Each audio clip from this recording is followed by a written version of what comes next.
ትናንት በአስደናቂ ሁኔታ ዓለምን ተቆጣጥሮ ያመሹ የዓለማችን ከዋክብት ተጫዋቾች አሉ። ምሽቱ የሜሲ ነበረ። ኦስትሪያን 2-0 ባሸነፉበት ጨዋታ ሊዮኔል አንድሪያስ ሜሲ አስደናቂ ብቃቱን ያሳየበት፣ 2 ጎሎች ያስቆጠረበት፣ ፔናልቲ መሳቱ ሳያበሳጨው፣ ፔናልቲ መሳቱ ሳይሰብረው በጨዋታ ላይ 2 ጎል አስቆጥሮ በዚህ የዓለም ዋንጫ ሁሉንም ጎሎች ለአርጀንቲና ያስቆጠረው ሊዮኔል አንድሪያስ ሜሲ ነው። ሁሉንም ጎሎች 5 ጎል ተቆጥሯል። 5ቱንም ሜሲ ነው ያስቆጠረው። 3 ጎል አልጄሪያ ላይ፣ 2 ጎል ትናንት ኦስትሪያ ላይ።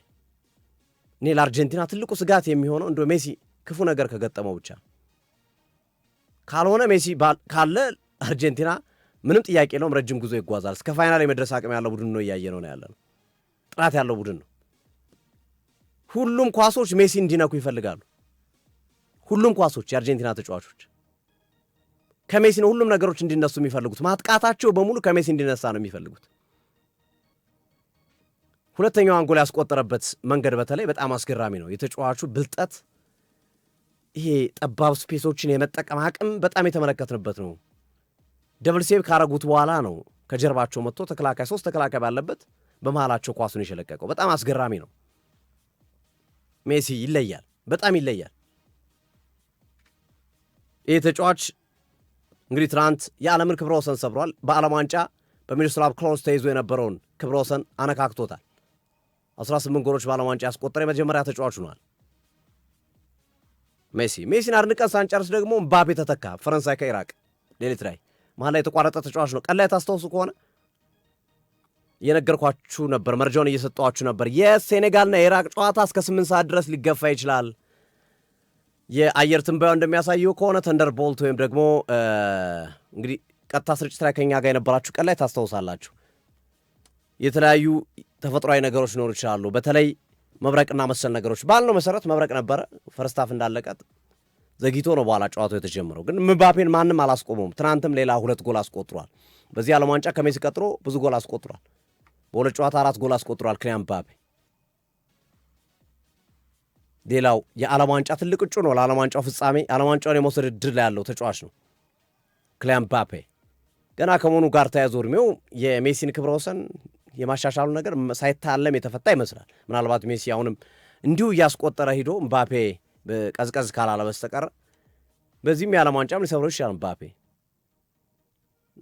ባይሆን እንኳን በሚቀጥሉት 2 የዓለም ዋንጫዎች ይህንን ቁጥር የማሻሻል ዕድሉ በጣም ሰፊ ይመስላል። ኤርሊንግ ብራውት ሃላንድ ሌላኛው ተጫዋች ነው ትናንት ዓለምን ያስደነቀ። ተመሳሳይ 4 ጎሎችን አስቆጥሯል እንደ ምባፔ። ትናንት የኖርዌይ ተጫዋቾች ድል ካረጉ በኋላ ሴኔጋልን የኖርዌይ የደስታ አገላለጽ አላቸው። ወደፊት ወደኋላ ወደፊት ወደኋላ እያደረጉና ቪኪንግ ይሉታል። እና የሚያስገርመው ነገር ታምቡሩን ይዞ ማርቲን ኦዲጋርድ ሲያስጨፍራቸው ነበር እና በጣም በብዙዎች ዘንድ አነጋጋሪ ሆኗል። ላይክ ምን ያህል ተግባቦት እንዳለው አምበል ነው። ደጋፊዎቹንም ተጫዋቾቹንም ታምቡሩን ይዞ እየመታ ያንን ለየት ያለ ነው። ላይክ ሜክሲኮያን ዌቭ እንደምንለው ለፖዝናን ሴሌብሬሽን በሰርቢያ ምናምን እያን እንደምናነሳው አዲስ ነገር ይዞ መጥተዋል። ቪኪንግ ወደፊት ወደኋላ እያደረጉ ማለት ነው ኖርዌዮች። እና እሱን ሲመራ ነበረ ኦዲጋርድ። ትናንት አሲስትም አድርጓል። የአርሰናል ደጋፊዎችን ትንሽ ልባቸውን ያሳሰው ይመስላል። ከዛች አሲስት በኋላ ከመሃል ሜዳ ኬሪ አድርጎት ሄደው ኳስ ነውና ለሃላንድ አሲስት አድርጎት ያስቆጠረውና እንደ 1 ዓመት ብንታገሰው የሚሉ ቁጥሮች እየበዙ ይገኛሉ። እና እነዚህ ክስተቶች ተከሰቱበት ነበረ። ሴኔጋል አሁንም ተስፋ አላት። በነገራችን ላይ ሴኔጋል የመጨረሻውን ጨዋታ አሸንፋ ጥሩ 3ኛውን አልተራፍ ትችላለች፣ ግን ብዙ ጎል ማስቆጠር አለባት ሴኔጋል። ያንን ማድረግ ከቻለች ኢራቅ ላይ ምናልባት አሁንም ተስፋ አላት። 100% አልተሟጠጠም። 100% የተረጋገጠው ኖርዌይና ፈረንሳይ ግን ወደ ቀጣዩ ዙር ገብተዋል። አንደኛ ሆኖ ኢቭን ማለፋቸውን ያረጋገጡ አገራቶች አሉ በዚህ ሂደት ውስጥ ገና የመጨረሻ ጨዋታ ሳያደርጉ በዓለም ዋንጫው። እና እነዚህ ክስተቶች የተከሰቱበት ነው። ዛሬ የሚጠበቅ ጨዋታ አለ። ፖርቹጋል ከኡዝቤኪስታን። የትናንትናዎቹን ጨዋታዎች ስፔሻሊ የሜሲን ጉዳይ ምሽት ላይ በደንብ በነበረን ቀጥታ ስርጭት ላይ ስለሸፈን ነው፣ ለዛ ነው ላላ ያረኩት። ዛሬ ምሽት ላይ የሚጠበቀው የፖርቹጋልና የኡዝቤኪስታን ጨዋታ ሌላኛው የትኩረት አቅጣጫ ነው። የፖርቹጋል ካምፕ ውስጥ አንሬስት አለ፣ አለመረጋጋት አለ፣ እርስ በርስ ግጭቶች አሉ። የክርስቲያኖ ሮናልዶ እህት ጭምር የተሳተፈችበት ነው ይሄ ጉዳይ። ምንድን ነው የተፈጠረው በዚህ ሁኔታ ውስጥ? የመጀመሪያው ጨዋታ ፖርቹጋል ሳይጠበቅ ሳይገመት የመጀመሪያውን ጨዋታ አቻ ከተለያየች በኋላ ከፍተኛ የሆነ ተቃውሞ ከግራ ከቀኝ እየመጣ ነው። ተቃውሞው ሮናልዶን አይደለም። በነገራችን ላይ አብዛኞቹ ተቃውሞዎች ከሮናልዶ ጀርባ ያሉ ተጫዋቾች ላይ ነው። ብሩኖ ፈርናንዴዝ፣ ጆዋ ኔቬሽ፣ ግራና ቀኝ የሚጫወቱ የመስመር አጥቂዎችና መሰል ተጫዋቾች ላይ ነው የሮናልዶ ዓለም ላይ ያሉ ደጋፊዎችና መላው ፖርቹጋላውያን ትችታቸውን እያቀረቡ ያሉት።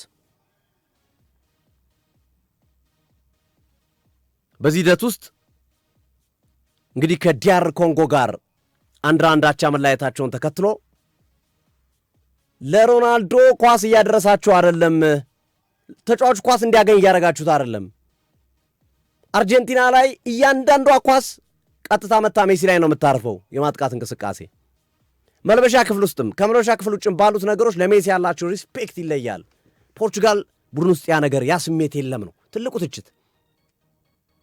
ጆዋ ኔቬስ ብድግ አለላችሁና እሳቱ ላይ ቤንዚል ጨምረለት። እንዴ እኛ እኮ የምንጫወተው ለፖርቹጋል ብሔራዊ ቡድን እንጂ ለክርስቲያኖ ሮናልዶ አይደለም። ሮናልዶ አንድ ተጫዋች ነው፣ ብሔራዊ ቡድን ሊያገለግል ነው የመጣው። እንደ ማንኛውም ተጫዋች ያገለግላል፣ እኛም እናገለግላለን። አለቀ። ሌላ የተለየ ነገር የለንም ማለት ወረዱበት። ጆዋ ኔቬስ ከባድ ተቃውሞ በመላው ዓለም። የዚህ ተቃውሞ ፊት አውራሪ ደግሞ ማን ብትሆን ጥሩ ነው? የክርስቲያኖ ሮናልዶ እህት አንዷ ሆና ተገኘች ይህንን ተቃውሞ በመምራት። ልክ ነው፣ የፖርቹጋል ተጫዋቾች ለሮናልዶ ክብር አሰጡትም ብላሷ ሌላ ደግሞ መነታረኪያ ነጥብ ከፈተችላቸው። ቢያንስ እሷ ባትገባበት ነገሩ ይረጋጋ ነበረ። የፖርቹጋል ብሔራዊ ቡድን ተጫዋቾች ክርስቲያኖ ሮናልዶን ጨምሮ እኛ ቡድን ውስጥ እንደዚህ አይነት ስሜት የለም። በቃ ዓለም ዋንጫ አንድ ጨዋታ አይደለም፣ ብዙ ጨዋታ ነው ዓለም ዋንጫ። በአንድ ጨዋታ ብቻ የምንለካበት መንገድ የለም። ሮናልዶ ያለው እኔ በአንድ ጨዋታ ብቻ አንለካም፣ አንድ ጨዋታ ብቻ አይደለም፣ ቀጣዮች ጨዋታዎች ላይ ተሻሽለን ራሳችን እያበቃ እንመጣለን የሚል ሐሳቡን በመስጠት የማረጋጋት ሥራ ግጭቱ የሌለ እንደሆነ እንዲሁም ተቃቅፎ ምናምን ሁሉ ፎቶ ሲለቁ ነበር ከነ ጆዋ ኔቬሽ ጋር ከነ ብሩኖ ፈርናንዴዝ ጋር መሰል ተጫዋቾች ጋር። ታስታውሱ ከሆነ ብሩኖ ፈርናንዴዝ ሮናልዶ በማንቸስተር ዩናይትድ ሁለተኛ ዙር ቆይታው ላይ ኦሌ ጉናር ሶልሻየር ባመጡበት ጊዜ ላይም ተመሳሳይ ነገር ይነሱ የአንድ አገር ልጆች አይደሉም እንደ እስኪባሉ ድረስ ማለት ነው። ብሩኖ የነፍገው ነበር ለሮናልዶ ኳሶችን ተብሎ ይነሳ ነበር በወቅቱ እና ብሔራዊ ቡድን ላይም እንዲህ አይነት ነገር ብሩኖ ፈርናንዴዝ ላይ ብቻ ሳይሆን ጆዋ ኔቬሽ ላይ ስፔሻሊ ጆዋ ኔቬሽ መመለሱ ነው ከባድ ችግር ያመጣበት። ሌሎቹ ጸጥ ነው ያሉት፣ ትችቱን ውጦ ዝም ነው ያሉት። ክርስቲያኖ ሮናልዶ በዚህ ዓለም ዋንጫ ራሱን እያሳየ አይደለም። ሌሎቹ እያሳዩ ነው። ሃላንድ እያሳየ ነው፣ ምባፔ እያሳየ ነው፣ ራሱን ሳላ እያሳየ ነው፣ ሜሲ እያሳየ ነው። በንጽጽር ሳዲዮ ማኔ ሌላው ደከም ያለ ተጫዋች ነው በዚህ ዓለም ዋንጫ ሴኔጋል ላይ። ክርስቲያኖ ሮናልዶ በመጀመሪያው ጨዋታ ያሳየው አቋም እንደተጠቀሰው ከጀርባ ያሉ ተጫዋቾች ካለመስጠት ከሌላ ጉዳይ ጋር ከታክቲክ ጋር ወይስ ምንድን ነው የሚለውን ነገር የምናየው ቢሆን ግን በአብዛኛው በተነሳው መሰረት ተጫዋቾቹ ለሮናልዶ የሚሰጡት ሁኔታ አነስተኛ መሆኑ የፈጠረው ነው በሚለው የሚነሳውን ሚዛን የደፋ ሀሳብ ይነሳል። ለእኔ ግን በእኔ እምነት ከተጫዋቾቹ በላይ ሮበርቶ ማርቲኔዝ ይመጥናሉ አይመስለኝም። ታለንት እያባከኑ ነው። አሁን በፖርቹጋል መጠቀም የሚገባቸውን ተጫዋቾች ያስቀምጣሉ፣ መጠቀም የማይገባቸው ተጫዋቾች ያስገባሉ። ቅያሪ ዜሮ ቅያሪ። ራፋኤል ሊያው አሁን መቀመጥ የነበረበት ተጫዋች ነው። በርናንዶ ሲልቫን ቀይረ የምታስወጣው ተጫዋች ነው። በርናንዶ ሲልቫን የመስመር አጥቂ አድርገህ የምታጫወተው ተጫዋች ነው። ከእድሜው አንጻር ከባህሪው አንጻር የውሳኔ ችግር ሮበርቶ ማርቲኔዝ ላይ ይታይ። ይህን ቀርፈው ከመጡ ጥሩ አጋጣሚ ነው። ኡዝቤኪስታን በንጽጽር በእርግጥ የማንቸስተር ሲቲ ተከላካይ ኩሳኖውን ጨምሮ ጥሩ ላይ አውሮፓ ላይ ጥሩ እንቅስቃሴ የሚያደርግ ቀላል ቡድን አይደለም። ኡዝቤኪስታን የሚናቅ ምናምን ቡድን አይደለም። ይህ እንደ ጆርዳን ምናምን እንደ ኩራሳው ምናምን የምትንቀው ቡድን አይደለም። አውሮፓ ቀመስ የሆኑ በጣም በርካታ ተጫዋቾች አሏቸው ኡዝቤኪስታኖች። ተኩሳ ነው የምንጨምረው። ዓለም ዋንጫው ማጣሪያም የመጡበት መንገድ ታግረው ነው የመጡት። ዝም ብሎ አይደለም የመጡት ኡዝቤኪስታኖች። ግን በንጽጽር ፉክክሩን በተወሰነ መንገድ ሊያስተካክልላቸው ይችላል ተብሎ ይጠበቃል። ሮናልዶ ጎል በማስቆጠር አሲስት በማድረግ ተጫዋቾችም ሮናልዶን በማገዝ እንደገና የደፈረሰውን የፖርቹጋል ካምፕ መጠነኛ ቅሪያኔ የተፈጠረበትን ካምፕ ያስተካክሉ። ከኡዝቤኪስታን ጋር አቻ ከወጡ መኑኝ ፖርቹጋል ሌላ ታሪክ ውስጥ ነው የሚገቡት። ሌላ ታሪክ ውስጥ እንዲህ ከምድባቸው ሁሉ ላይ ያልፉ ይችላሉ። ዛሬ ኡዝቤኪስታንን ካላሸነፉ ከባድ ሊሆንባቸው ይችላል። ምክንያቱም የሚፈጠረው ሳይኮሎጂካል ኢምፓክት ቀላል አይደለም። የዓለም ሚዲያዎች የሚፈጥሩት ተጽዕኖ ቀላል አይደለም። በዛ ላይ የመጨረሻ ጨዋታዋ ከጠንካራዋ ኮሎምቢያ ጋር ነው የሚሆነው። ስለዚህ የዛሬውን ጨዋታ ግዴታ ፖርቹጋል ማሸነፍ አለበት። ግዴታ ቶ ሮናልዶ ማስቆጠሩን፣ ቶ ብሩኖ ፈርናንዴዝ አሲስት ማድረጉን፣ ቶ ጆዋኔቬሽ አሲስት ማድረጉን ፖርቹጋል ለሰርቫይቫሏ ማሸነፍ አለባት የዛሬውን ጨዋታ ግዴታ። ካላሸነፉ የመጨረሻው ጨዋታ ከኮሎምቢያ ጋር ነው። ከባድ ሊሆንባቸው ይችላል። አስቸጋሪ ሊሆንባቸው ይችላል። ኮሎምቢያ የመጀመሪያውን ጨዋታ አሸንፋለች። አሁን ይሄኛውን ጨዋታ ማሸነፍ የሚችሉበትን እድል መፍጠር ከቻሉ